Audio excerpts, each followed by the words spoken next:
ஆஃப்ஸ்குள்ள ஒரு வழியாக நம்ம நெருங்கிக்கிட்டோம். பிளே ஆஃபுக்கு போகிற அந்த 4 டீம் எது, பிளே ஆஃபுக்கு போகிற அந்த 2 டீம் எது, பிளே ஆஃபுக்கு போகிற அந்த ஒரு டீம் எது அப்படின்னு கேட்டுட்டு இருக்கும்போது இப்போ ஒரு வழியாக பிளே ஆஃப்குள்ளே வந்தாச்சு.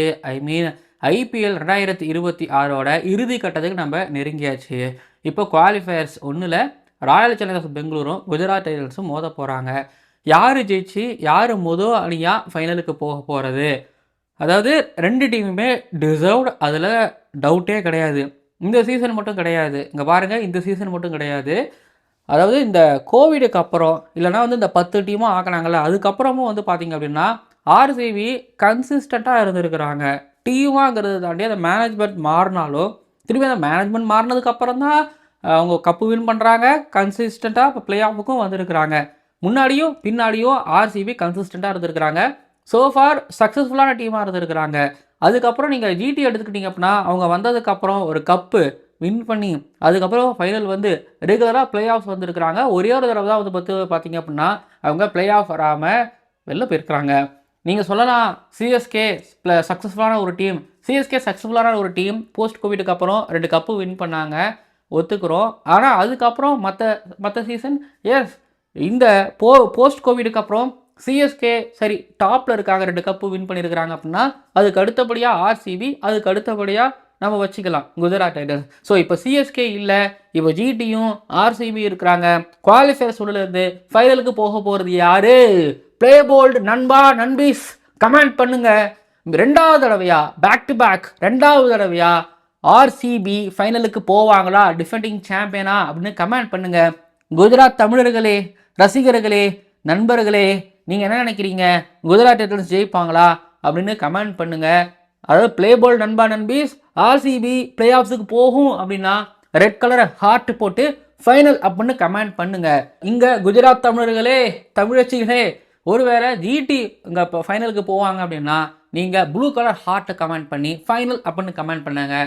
பார்ப்போம் எந்த டீம் ஃபைனல் போகுது அப்படிங்கிற நீங்கள் நம்பிக்கை வச்சுருங்க அப்படின்னு சொல்லிட்டு வீடியோக்குள்ளே போகலாம். கமெண்ட் பண்ணுங்கள், சப்ஸ்கிரைப் பண்ணுங்கள், உங்களை கிரிக்கெட் ஃப்ரெண்ட்ஸுக்கு ஷேர் பண்ணுங்கள். ஓவருக்கு 6 பால் தான், ஆனால் நோ பால் போட்டால் 7 பால் போடு. ஐபிஎல் பப்பியா லேடிஸ் அண்ட் ஜென்டில்மேன், இந்த கிரிக்கெட் தேர்தல் 2026 ஐபிஎல் 2026 தரம்சாலாவில் நடக்க இருக்கக்கூடிய Royal Challengers Bengaluru versus Gujarat Titans qualifiers 1 போட்டியோட ப்ரீ அனாலிசிஸ் அண்ட் ப்ரிவ்யூ பார்க்க வந்திருக்கீங்க இந்த ஸ்பெஷல் கிரிக் ஆனந்தா ஷோவில். இதுக்கப்புறம் ஜெயிச்சுக்கிட்டே இருக்கணும். ஜெயிக்க போகிறது யார்? நேற்றுக்கே பார்த்திங்க அப்படின்னா அந்த 4 டீமோட அனாலிசிஸ் நம்ம பார்த்து முடிச்சாச்சு. இதுக்கு மேலே நம்ம அதில் என்ன போட்டு குறையிறது அப்படிங்கும்போது எனக்கும் பெருசாக அதில் வித்தியாசம் கிடைக்க போகிறது கிடையாது. பட் இன்னும் மிச்ச சொச்ச பாயிண்ட்ஸ்லாம் இருக்குதுல்ல, அதெல்லாம் நம்ம டிஸ்கஸ் பண்ணுவோம்.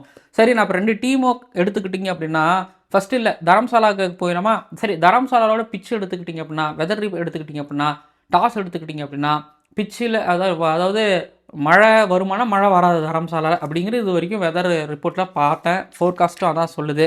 ஸோ மழை கிடையாது அப்படிங்கிற மாதிரி பார்க்கப்படுது ஒன்று.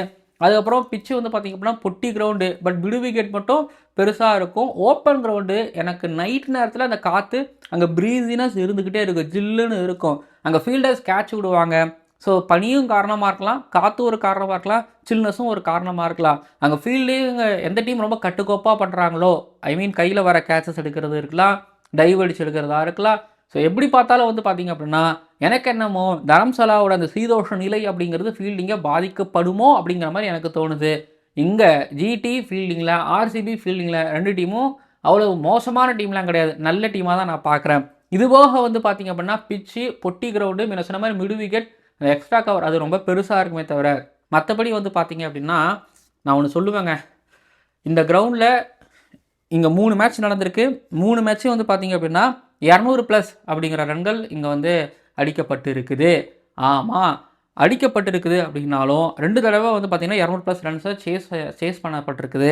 இன்னொரு பக்கம் பார்த்திங்க அப்படின்னா ஒரு 222 ரன் சேஸ் செய்ய முடியாமல் போயிருக்குது. ஆனால் இங்கே ஆவரேஜாக 200 ரன்னு. பவுலர்ஸ்கள் இங்கே குறைஞ்சபட்சம் ஓவருக்கு 9 ரன்னுக்குள்ளே கொடுத்தாலே நல்லதாக பார்க்கப்படுது. யுஸ்வேந்திர சஹலுக்கு இங்கே சம்மடி விழுந்திருக்குது, சுயேஷ் சர்மாவுக்கு சம்மடி விழுந்திருக்கு. ஈவன் குருல் பாண்டியாவே டீசெண்டாக தான் பவுல் பண்ணியிருக்காரு, ஹேஷ்வல்ட் ரன்னு கொடுத்துருக்காரு, ஹர்ஷ்தீப் சிங் ரன்னு கொடுத்துருக்காரு. இங்கே பவுலர்ஸ் எல்லாம் கொடுங்க கொடுங்க கொடுங்க கொடுங்க அப்படிங்கிற அளவுக்கு கொடுத்துருக்காங்க. ஷர்துல் தாக்கூர் மட்டும் அன்றைக்கி விக்கெட் எடுத்துகிட்டு போனார். அவர் எப்படி விக்கெட் எடுக்கிறாரெலாம் தெரியாது, விக்கெட் எடுக்கிறதுனே வரக்கூடியவர். இங்கே பவுலர்கள் ஜாக்கிரதை அப்படின்னு சொல்கிற மாதிரி இங்கே இருக்குது தரம்சாலா. பிச்சு அன்பிரிடிக்டபிளாக இருக்கும்னு நினைக்கும் போது அப்படி இல்லாமல் விக்கெட் ஹார்டாக தான் கொடுத்துருக்குறாங்க. ரன் ஃபெஸ்ட்டுங்கிறத தாண்டி கொஞ்சம் பவுன்ஸும் அசிஸ்ட் பண்ணுது, கொஞ்சம் ஃபாஸ்ட் பாலர்ஸுக்கு எடுத்தும் கொடுக்குது. பொட்டி கிரவுண்டு அப்படிங்கிறதுனால ஆமாம் ரன்னு வர அளவுக்கு தான் இருக்குது. ஸோ இதே தான் நான் வந்து இங்கே குவாலிஃபயர்ஸ் சொல்லணும் எக்ஸ்பெக்ட் பண்ணுறேன். அப்போது இந்த மாதிரியான பிச்சு கிடைக்குது அப்படின்னா யாருக்கெல்லாமோ பேசுவோமா? 2 டீம்லேயும் நான் கம்பேர் பண்ணுறேனே இந்த பிச்சு. ஓகே, விக்கெட் வந்து நல்ல ஒரு பேட்டிங் ஃப்ரெண்ட்லி விக்கெட் கிடைக்குது. ஜிடி நீங்கள் பார்த்துக்கிட்டீங்க அப்படின்னா அங்கே வந்து சாய் சுதர்ஷன், சுப்மன் கில் 2 பேரும் தான், 2 பேரும் சேர்ந்து ஒரு 1200 ரன்னுக்கு மேலே அடிக்கிறது. இன்னொரு பக்கம் நீங்கள் விராட் கோலி, தேவ்தத் படிக்கல், அங்கே எங்கே நீங்கள் வந்து பார்த்தீங்க அப்படின்னா இங்கே பாருங்கள் எங்கிட்ட ஒரு ஆரஞ்சு கேப் ஹோல்டரு, இங்கே பாருங்க எங்கள் கிட்ட வந்து ஒரு 500-600 ரன் அடிச்ச 2 பேர் இருக்காங்க அப்படின்னு உங்ககிட்ட சொல்கிற மாதிரி எங்கள் ஆர்சிபி கிட்ட இருக்க மாட்டாங்க. விக்கெட் கலெக்டிவாக, அதாவது ரன்ஸு கலெக்டிவாக எடுத்துப்பாங்க, விக்கெட்டையும் கலெக்டிவாக எடுத்துப்பாங்க, ஒரு டீமாக ஆடுவாங்க. நேற்றுக்கே நான் ரிவ்யூவில் சொல்லியிருப்பேன், ஆர்சிபி வந்து பார்த்தீங்க அப்படின்னா இந்த T20 யுகத்தில் வந்து இது ஒரு குழு விளையாட்டுன்னு காமிக்கிற ஒரு டீம். மிக்ஸ்டாக இருப்பாங்க, எக்ஸ்பீரியன்ஸ்டான ஆள் மேலே இருப்பாங்க, லோவர் மிடில் ஆர்டரில் இருப்பாங்க, திரும்பி பவுலிங்லேயும் இருப்பாங்க. பவுலிங்லேயும் வந்து பார்த்திங்க அப்படின்னா எல்லா டிபார்ட்மெண்ட்லையும் எக்ஸ்பீரியன்ஸ்டு கேண்டிடேட் இருப்பாங்க. மேலே அவங்க அடித்து ஸ்மாஷ் பண்ணுற அளவுக்கு ஆட்கள் இருப்பாங்க.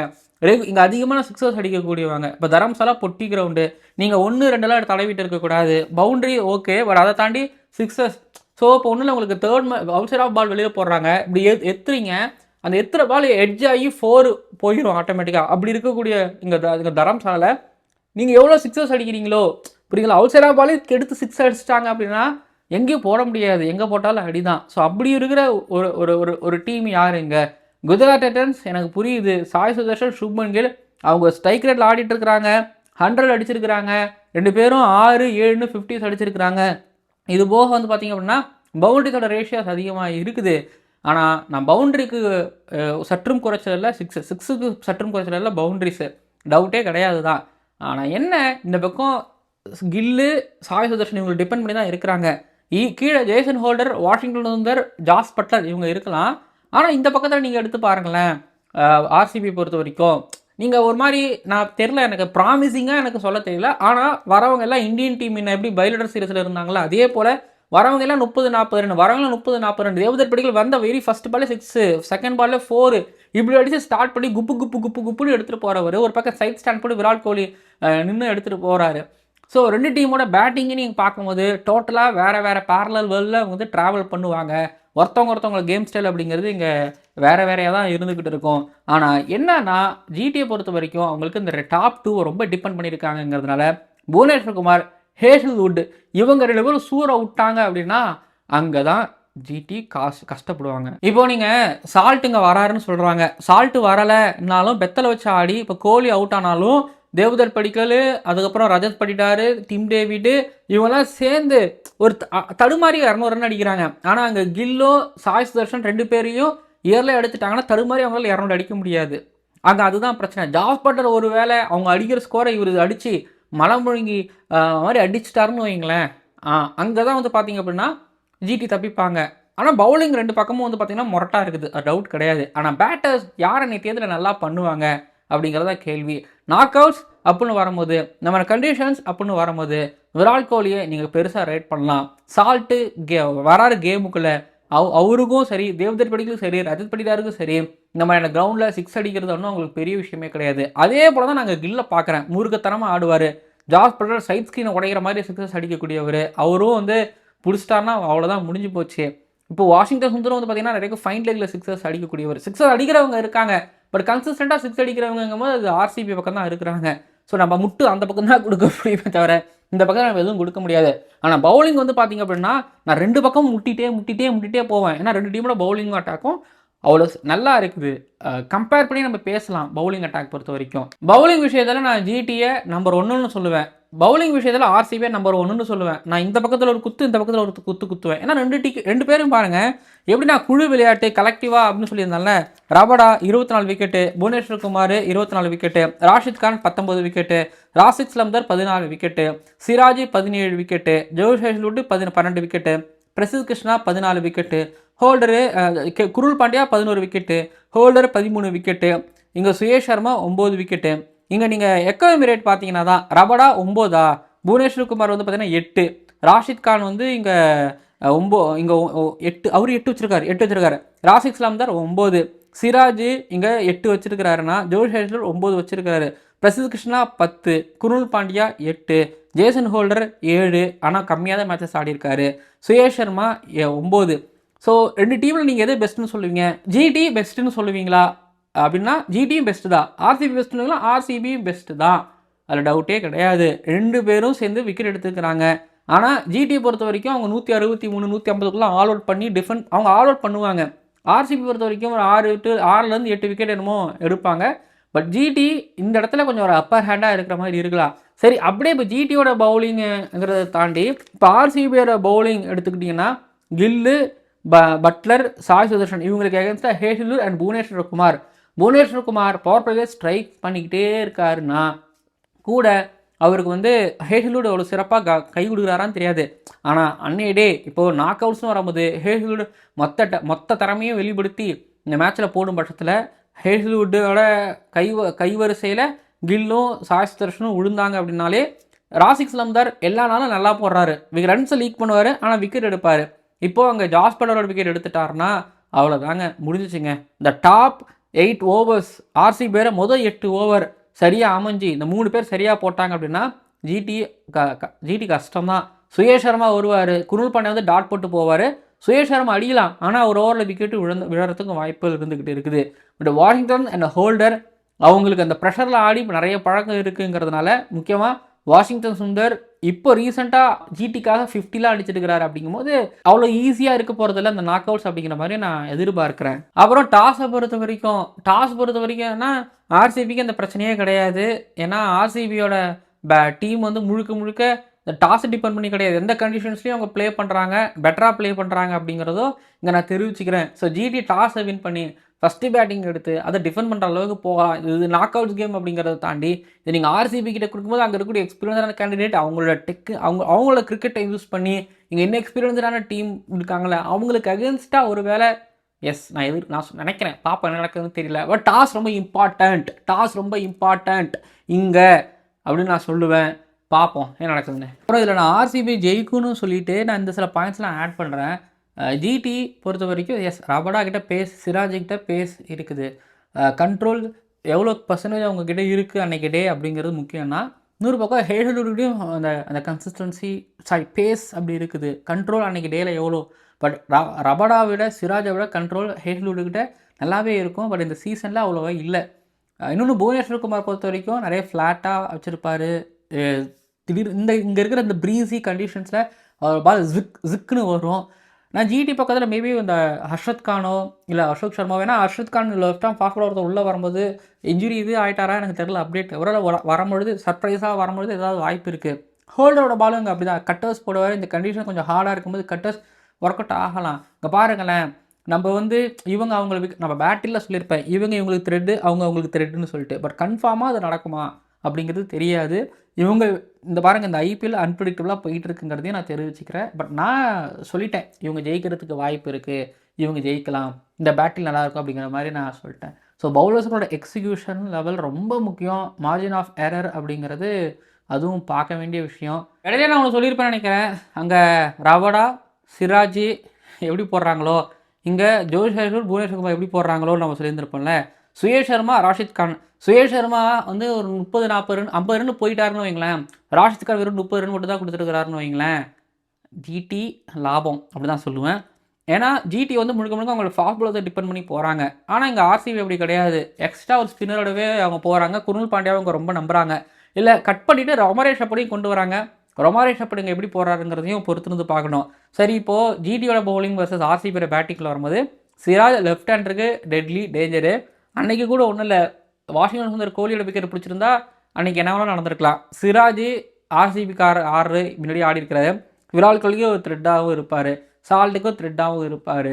So Rabada versus Virat Kohli, Siraj versus Virat Kohli, அந்த பேட்டர் ரொம்ப எதிர்பார்த்து காத்துக்கிட்டு இருக்கிறேன். அப்படின்னா சிராஜ் வர்சஸ் தேவ்தத் படிக்கல் ஒரு பக்கம், Rashid Khan versus Rajat Patidar, Rashid Khan versus Tim David, Holder versus முல்வார பேட்டிங். அதான் சொல்கிறேங்க, நீங்கள் ஆர்சிபி பவுலிங் ப்ரிடிக்டபுளாக இருக்காது, ஆனால் ஜிடி பவுலிங் ப்ரிடிக்டபுளாக இருக்கும். நீங்கள் அக்யூரேட்டாக சொல்லிடலாம் அவங்க அப்படி விக்கெட் எடுத்துகிட்டு இருக்காங்க. வேறு பிரசித் கிருஷ்ணாவோட ஓவர்லாம் இருக்குது. பிரசித் கிருஷ்ணா தெரில யாருக்கு எப்படி போட போகிறாரோ எனக்கு தெரியல. ஆனால் அங்கே இருக்கக்கூடிய இந்த 2-3 பவுலர்களில் கீ பவுலராக பார்க்குற இவங்க உங்களுக்கு த்ரெட்டிங்காக இருப்பாங்க அப்படிங்கிற மாதிரி நான் நினைக்கிறேன். இப்போ ரபடாவை வந்து ஒரு வேளை ரஜத் படிடார் கூப்பிட்டு ஷார்ட் பால் போடுங்க ஏற்றுங்க அப்படின்னு சொல்லி விட்டா, இல்லை பிரசித் கிருஷ்ணா பவுலிங் போட வச்சு ஏற்றுங்க குத்துங்க அப்படின்னு சொல்லி போட்டால் அங்கே ஏதாவது விக்கெட் வரத்துக்கு வாய்ப்புகள் இருந்துக்கிட்டு இருக்குது. சோஃபார் எடுத்துக்கிட்டிங்க அப்படின்னா இங்கே பேட்டிங் 2 டீம்லேயும் ஈக்குவலாக இருந்துக்கிட்டு இருக்குது அப்படின்னு சொல்லிடலாம் தாராளமாக. பவுலிங் 2 டீம்லேயும் ஈக்குவலாக இருந்துக்கிட்டு இருக்குது அப்படிங்கிறத தாராளமாக சொல்லலாம். எஸ்ஆர்ஹெச் அப்புறம் ஆர்சிபி பொறுத்த வரைக்கும் ஒரு ஃபேன் சொல்லியிருந்தாரு, நான் அவரோட கமெண்ட்ஸ் சொல்லிக்கிறேன். என்ன சொல்லியிருந்தாருன்னா, கிருக்கானந்த் எங்களுக்கு வெங்கடேஷ் ஐயர் வேணாம், எங்களுக்கு வந்து ஜித்தேஷ் சர்மா வேணாம் கிருக்கானந்தா, எங்களுக்கு வெங்கடேஷ் ஐயர் நல்லா விளையாண்டுருக்காரு, நான் வெங்கடேஷ் ஐயரை வச்சு ஆடிக்கிறோங்கிற மாதிரி சொன்னார். இதுவும் நல்ல கமெண்ட்ஸ். அப்போ சால்ட் வந்தாலும் சால்ட்டை விக்கெட் கீப்பிங் வச்சுட்டு ஜித்தேஷ் சர்மாவை நீங்கள் வெளில வைக்கலாம். ஆனால் ஜித்தேஷ் சர்மா மூலமாக ஒரு நல்ல விஷயம் நடக்கும். அப்பீல்ஸ் சரியாக அப்பீல் நடக்கிறது, சரியாக வந்து பார்த்தீங்கன்னா ரிவ்யூ எடுக்கிறது, டெசிஷன் மேக்கிங் அப்படிங்கிறது பின்னாடி இருந்து ஒரு நல்லா இருக்குங்கிறதுனால அவரை வச்சு போவாங்களா அப்படிங்கிறத பொறுத்துறது பார்க்கலாம். ஸோ எல்லாத்தையும் பேசிட்டோமா அப்படின்னு கேட்டிங்க அப்படின்னா வரேன். நியூ பாலில் சாய் சுதர்ஷன் கில்லை விட சால்ட் கோலி எஃபெக்டிவாக இருக்கிறாங்க. மிடில் ஓவர்ஸில் வந்து பார்த்தீங்க அப்படின்னா ஜிடியை காட்டிலும் பேட்டிங்கில் எஃபெக்டிவாக அது வரைக்கும் ஆர்சிபி இருந்துக்கிட்டு இருக்கிறாங்க. டெத் ஓவர்ஸ்லையும் எஃபெக்டிவாக இருந்துக்கிட்டு இருக்கிறாங்க. ஆனால் ஜிடி நம்ம எஃபெக்டிவாக இல்லை அப்படின்னு சொல்கிறதுக்கான ஒரு ரீசன் என்னென்னா, அவங்கள பவுலர்ஸ் ஆரம்பத்திலே பேட்டர்ஸுங்களை வந்து பார்த்தீங்க ஆப்போனன்ட் டீம் வந்து 150 160 சுருட்டிடுறாங்கிறதுனால நம்மளுக்கு அப்படி தெரிஞ்சாலும் தெரியலாம் அப்படிங்கிற மாதிரி தான் நான் பார்க்குறேன். ஃபைனலாக ஜிடி 210 200 அடிப்பாங்கன்னு வச்சுக்கோங்களேன். இதே ஆர்சிபி 220 230 அடிப்பாங்க. இப்போ ஜிடி நாம் என்ன சொன்ன மாதிரி வந்து பார்த்தீங்கன்னா 7லேருந்து 10 விக்கெட் ஆல் அவுட் பண்ணிடுவாங்க. ஆனால் ஆர்சிபி 6லேருந்து 8 விக்கெட் மட்டும் எடுப்பாங்க. விக்கெட் எடுக்கிற விஷயத்தில், பவுலிங் விஷயத்தில் ஜிடி ஆர்சிபி விட பெட்டராக இருக்கிறாங்க. பேட்டிங் விஷயத்தில் ஜிடியை விட ஆர்சிபி பெட்டராகவே இருந்துகிட்டு இருக்கிறாங்க. ஸோ சரியான கான்டெக்ஸ்ட், சரியான வென்யூவில் நடக்குது, பிளே ஆஃப்ஸில் நடக்குது. குவாலிஃபயர்ஸ் ஒன்றில் யார் ஜெயிப்பா, வின்னிங் பர்சன்டேஜ் நான் கொடுக்கட்டுங்களா? நான் வந்து பிளே போல்ட் நண்பா நண்பீஸ் ஜெயிப்பாங்க, ஆர்சிபி ஜெயிக்கும் அப்படின்னு நான் நம்புகிறேன். 53% ஆர்சிபி ஜெயிக்கிறதுக்கான சான்ஸ் இருக்குது, 47% ஜிடி ஜெயிக்கிறதுக்கான சான்ஸ் இருக்குது. கேப்டன்சி சுப்மன் கில், ரஜத் படிடார் கூட விராட் கோலி இங்கே ஹெல்ப் பண்ணுவார், அங்கே ஜாஸ் பட்டர் விக்கெட்டுக்கு பின்னாடி ஹெல்ப் பண்ணுவார் இருக்குது. பார்ப்போம். ஜாஸ் பட்டர் இது வரைக்கும் ஃபயர் ஆகலை இந்த சீசனில், சரியான நேரத்தில் வந்து ஃபயர் ஆவாரா? கில் அவரை ரொம்ப சுற்றி எல்லோரும் பார்த்துக்கிட்டு இருக்காங்க. ஏன்னா ஒவ்வொரு மேட்ச்க்கு அப்புறமும் அந்த போஸ்ட் அப்படிங்கிறது ஒரு பக்கம், நான் வந்து பையன்லேருந்து ஆளாக மாறிட்டேன் அப்படிங்கிறத அவர் காட்டுறதுக்கான நேரமும் இது. பார்ப்போம். இன்னொரு வாய்ப்பு இருக்குது. பட் இருந்தாலும் இந்த ஒரு வாய்ப்பை பயன்படுத்திக்கிட்டு ஃபைனல் போவாங்களா? ஆர்சிபி டிஃபெண்டிங் சாம்பியன்ஸ் மீண்டும் ஒரு முறை இந்த ஐபிஎல் 2026 ஃபைனலுக்கு போவாங்களா? இல்லைனா கன்சிக்யூட்டிவாக சக்ஸஸ்ஃபுல்லாக இருக்கிற குஜராத் டைட்டன்ஸ் வந்து சுப்மன் கில் கேப்டன்ஸ்லேருந்து போவாங்களா அப்படிங்கிறத பொறுத்து இருந்து பார்க்கலாம்.